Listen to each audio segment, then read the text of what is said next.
கடலூர் மாவட்டத்தில் பெய்து வரும் கனமழை காரணமாக தென்பெண்ணை, கெடிலம், மணிமுத்தாறு, கொள்ளிடம் உள்ளிட்ட ஆறுகளில் வெள்ளம் பெருக்கெடுத்து கடலில் கலக்கின்றன. முகத்வார பகுதியில் செந்நிற நீர் கடலில் கலக்கும் அற்புத பருந்து பார்வை காட்சிகள் வெளியாகியுள்ளன.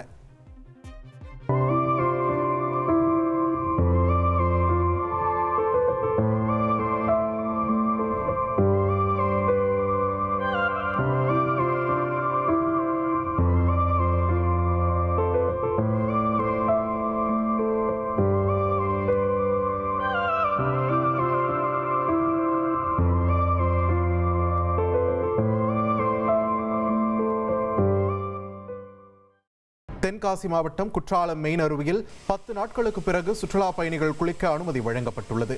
மேற்கு தொடர்ச்சி மலைப்பகுதிகளில் தொடர் கனமழை காரணமாக குற்றால அருவிகளில் வெள்ளப்பெருக்கு ஏற்பட்டு தடுப்பு கம்பிகள் மற்றும் தளங்கள் சேதமடைந்தன.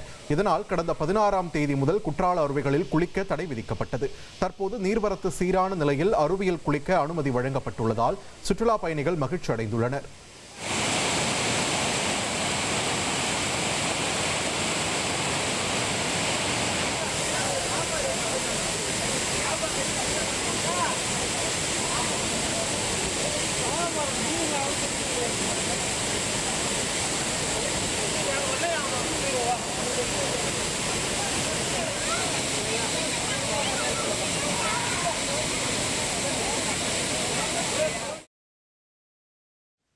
பென்னாகரம் அருகே உள்ள ஒகேனக்கல் காவிரி ஆற்றிற்கு வரும் நீர்வரத்து 35,000 கன அடியாக சரிந்தது. வடகிழக்கு பருவமழை எதிரொலியாக தருமபுரி மாவட்டம் ஒகேனக்கல் பிலிகுண்டுலு பகுதிக்கு வரும் நீர்வரத்து வினாடிக்கு 65,000 கன அடியாக இருந்தது. மழை குறைந்ததால் வினாடிக்கு 35,000 கன அடியாக நீர்வரத்து சரிந்துள்ளது. நீர்வரத்து குறைய தொடங்கினாலும் ஒகேனக்கல் நீர்வீழ்ச்சிகளிலும் காவிரி கரையோரங்களிலும் பொதுமக்கள் குளிக்கவும் பரிசல் இயக்கவும் விதிக்கப்பட்ட தடை 6வது நாளாக நீடிக்கிறது.